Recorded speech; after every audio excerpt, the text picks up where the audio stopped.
You see, the thing about being a Pan-African is everybody is a Pan-African when it comes to talking the talk. But when it comes to walking the walk, then that's where most of these people who claim to be Pan-Africans begin walking back on their political ideologies and their stands on global platforms. The latest victim is the president of Ghana, President Nana Akufo-Addo. Anytime he gets an opportunity to speak at global platforms, he always pitches himself as this great Pan-African who is championing for the revolution and renaissance of Black people, until that very renaissance knocked on his door. Then he said, nope, not happening here. Arikana Chihombori, Dr. Arikana Chihombori, Julius Malema, Peter Obi was supposed, and Professor Peter Lumumba was supposed to have a rally in Ghana, almost like a public lecture. But guess what? The president doesn't walk the talk at home, and he was scared that the chicken were coming home to roost. We'll come here again and again. If only to energize ourselves about which is good and right for the continent of Africa. Africa will rise, and this struggle for Africa is an intergenerational struggle. The baton that we now wield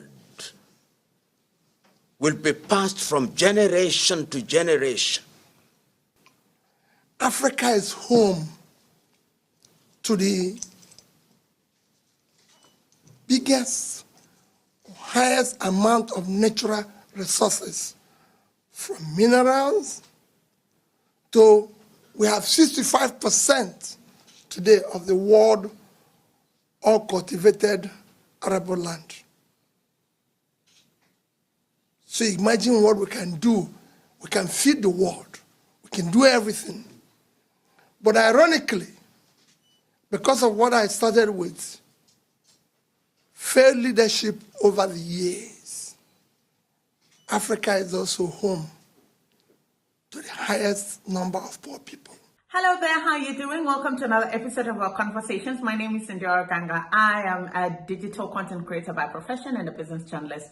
I love coming on here, having conversations with you guys about Black people, Africans, our empowerment, and how we can rise up and take our rightful place at the global stage. Today, I want to profile something that happened in Ghana over this past weekend. But before we get into it, I would like you to connect with me at Ondiro Oganga across all social media platforms and at Ondiro Oganga here on YouTube. You can go and search for my channel where I profile Africa through people, politics, and culture. Amazing things coming beginning this January all across through the year. But that being that, let's get into today's video. So I think 2 days ago, I saw Lady Denta Moateng post a flyer that there will be an African convention in Accra, Ghana.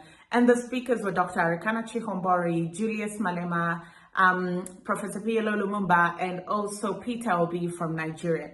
Now, if you know anything about Pan-Africanism, this is a formidable list of speakers. This is the cream de la cream of champions of the African Renaissance. They're the people that are talking about Black power and the liberation, the second liberation of Black people. I couldn't be more excited. And also they represented all parts of Africa. You know, Dr. Arikana Chihombori brings in the perspective of the diaspora, the voice of the diaspora. Julius Malema speaks with authority about the South. Professor Pielo Lumumba speaks with authority about the East. And Peter Obi speaks authoritatively about the West. Those who do not know Peter Obi, he was a presidential election in the Nigerian elections that were concluded last year. And he was one of the front runners because his ideologies resonated with the youth of Nigeria who are seeking employment. They're seeking proper healthcare infrastructure. They want a system that works. They do not just want the old bureaucratic leader that regurgitates the same political nonsense year in, year out. So this is some of the reasons why these people were very influential and key. And this is a summit. You know, Ghana in Africa is seen as the beacon of democracy. Because unfortunately, for many African countries, elections come with so much tension. Sometimes it's marred with bits and pieces of violence here and there.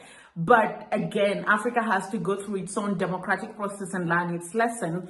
But Ghana has always been at the top. They keep showing us that politics do not have to be divisive. They keep showing us that you can go to the ballot in a peaceful way. You can have a peaceful elections.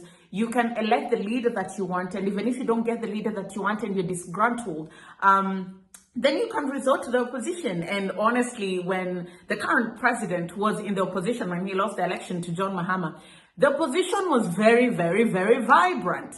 And now that they're in power, all the promises that they had given the people, they've not lived up to those expectations. Now, in the spirit of fairness, a couple of things have happened. COVID-19 happened, and up to this day, everybody underestimated the impact of COVID-19, social, political, economic. The war in Ukraine is also having effect, and there's just a global slowdown of economics in the financial markets, yeah?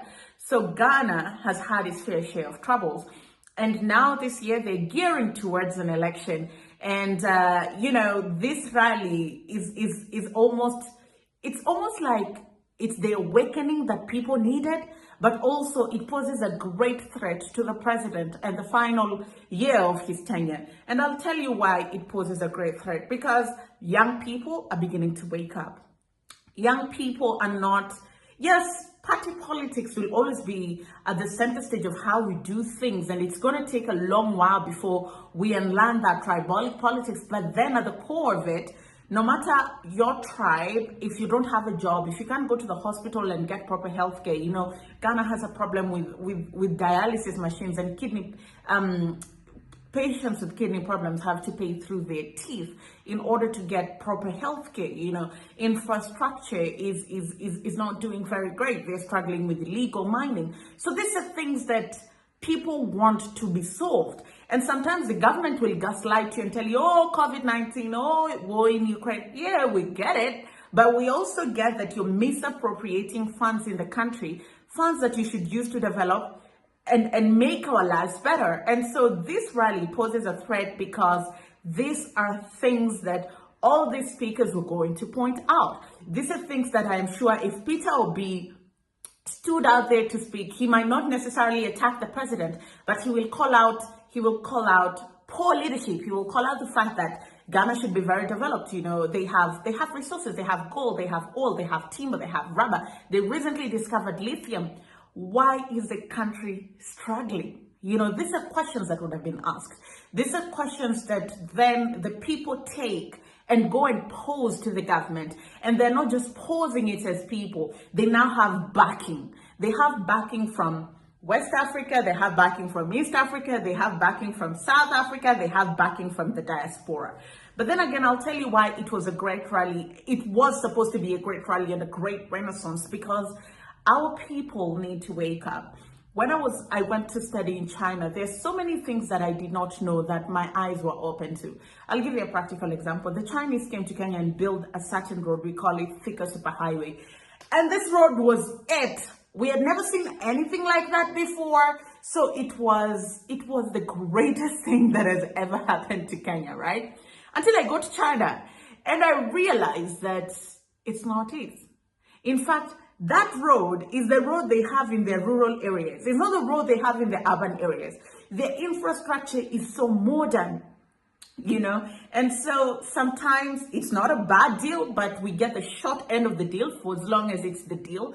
And it went to awaken my mind, where I go like, wow, so this is what infrastructural development looks like. There's no traffic jam. The roads are very wide. Infrastructure is well segmented. There are bikes, there are buses, BRT, there's a light rail, air transport is not that expensive. These are things that I got exposed to because I had traveled, right?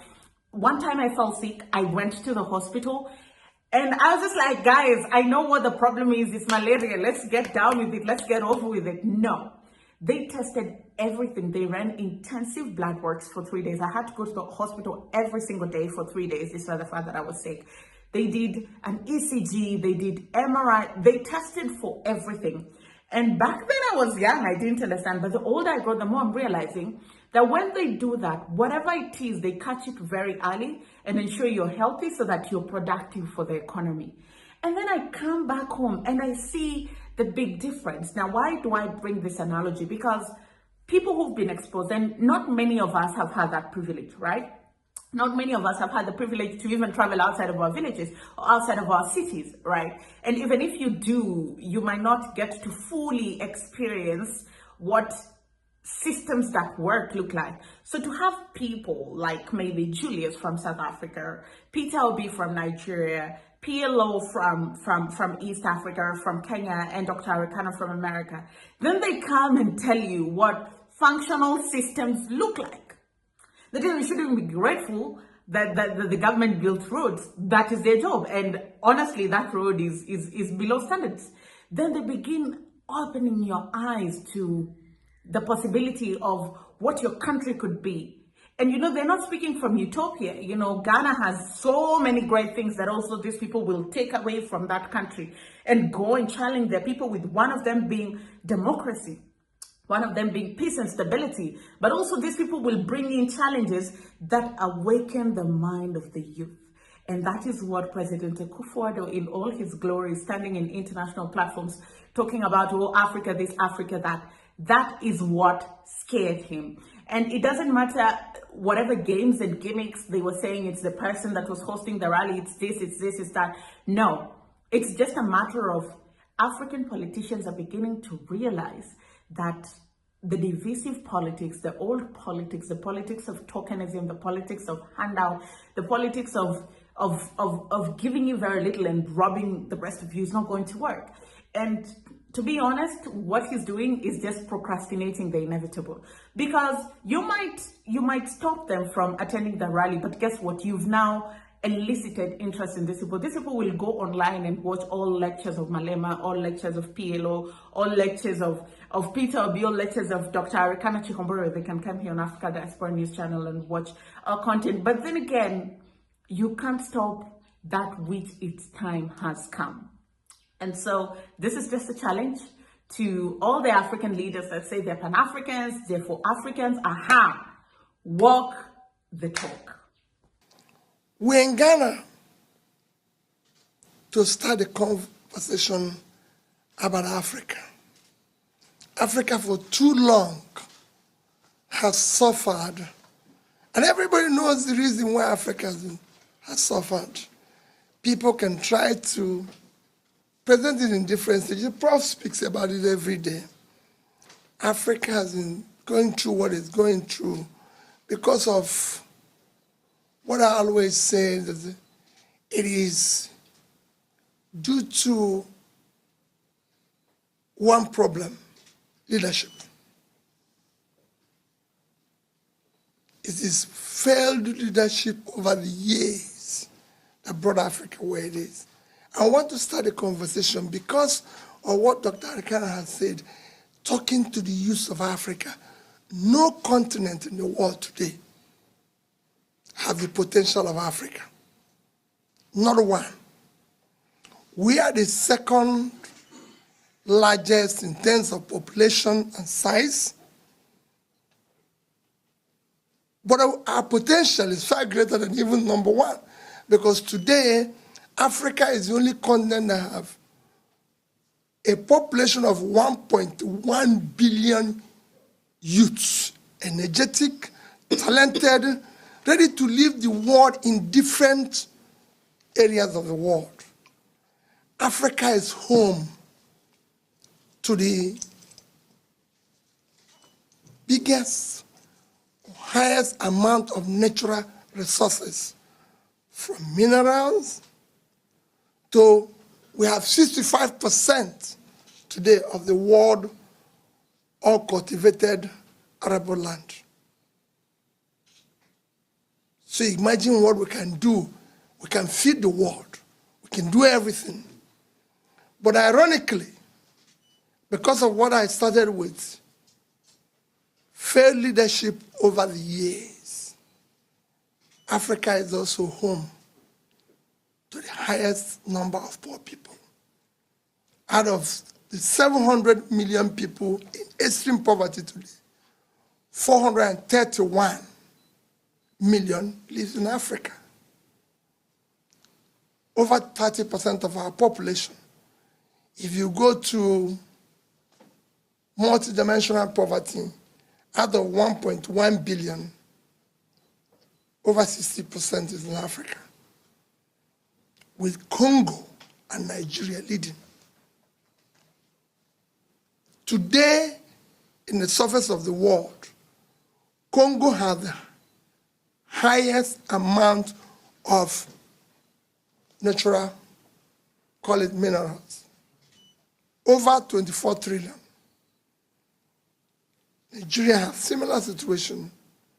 You can extrapolate Congo situation to all over Africa, where they have everything, but they are producing poverty. It cannot continue with our youth. With the energy they have, they can lead the world in technology, in health, in entertainment, in everything. All they want is leadership, purposeful leadership. Why a new dawn? He says there have been many dawns, but this is a new one, with a new meaning and a new resolve. We'll begin to leave Accra, Ghana, physically, but Accra, Ghana is our true emotional and intellectual north for Pan-Africanism. We'll come here again and again. If only to energize ourselves about which is good and right for the continent of Africa. Africa will rise, and this struggle for Africa is an intergenerational struggle. The baton that we now wield will be passed from generation to generation. Nana Bediako. Go forth with your new dawn. Go forth. In the knowledge that fortune favors the persistent, the patient, and the vigilant. Shall be well with you.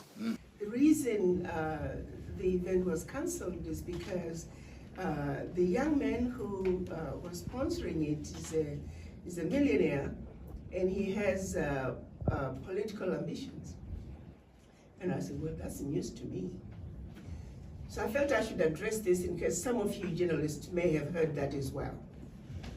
I can tell you as clearly and plainly as I can that I never heard the conversation about him being a millionaire. I never had a conversation about him having political ambitions. The time that I've spent with him has been more to do with entrepreneurship. And so for those who are saying we're here to support him, further his political ambitions, that is a damn lie. Certainly, from my interactions with him, I don't know about whether he told Professor that. I don't know if he told my brother Honorable Peter that. I might want them to clearly state that, whether that conversation ever took place.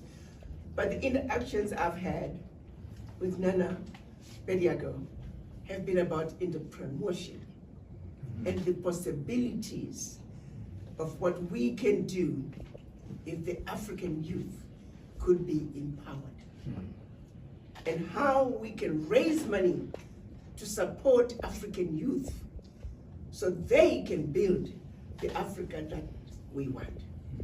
That's all the conversations I've had. Anything else, I do not know. But I felt I should let all of you journalists know, because I'm sure you're going to hear the same rumor that I just heard. These are the conversations I've had with my son. And I'll tell you one more thing. When the invitation came, Professor can tell you, I didn't know my son, but I had to do homework. What got me to accept the invitation is his age. And you find that he's youth. Because if we do not support our youth, then who's going to support them? I hired a young man one time, he said, Doctor, nobody wants to hire me because I have no experience. But how do I get experience if I don't get a job to begin with? I said, son, you're hired. I accepted an invitation from Nana, not because I knew him, but because of his age and the amazing things that he's doing at such a young age. It is that plain and simple. Anything else is a lie. I just want to. Well, that's all I had for you in today's video. Thank you so much for watching. Remember to like this video, give it a thumbs up. It goes a long way to show the algorithm that you're enjoying the content and it can suggest it to more people. Comment down below what your thoughts are on the cancellation of that mega African convention in Accra, Ghana. And I'll see you again next time. If you'd like to connect with me, at Ondiro Oganga on social media or at Ondiro Oganga here on YouTube. I look forward to connecting with you.